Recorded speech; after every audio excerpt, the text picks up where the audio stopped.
Giving your mattress a deep clean every 6 months not only keeps it fresh, it helps protect your investment. Here's what you'll need.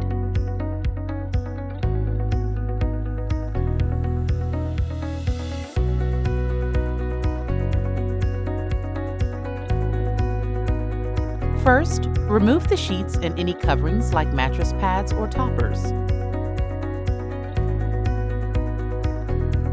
Then vacuum the mattress thoroughly using a brush attachment or a handheld vac. Next, shake a generous amount of baking soda onto the mattress to absorb excess liquids and odors.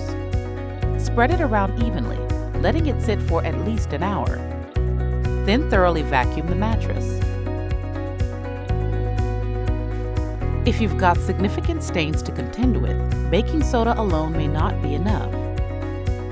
Combine 7 ounces of hydrogen peroxide, 3 tablespoons of baking soda, and 1 teaspoon of clear dish soap in a large bottle.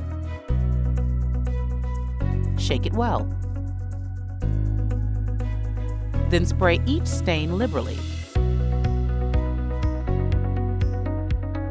If necessary, give the area a light scrub.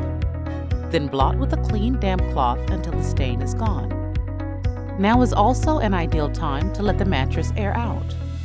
Fresh air and sunshine can help neutralize unwelcomed organisms that can cause odor, like mold and bacteria. While the bedding is off, flip and rotate the mattress. This not only helps it stay cleaner longer, it can minimize daily wear and tear. Now that your mattress is clean and fresh, keep it that way by encasing it in a high-quality mattress protector. Good luck, and thanks for shopping at the Home Depot.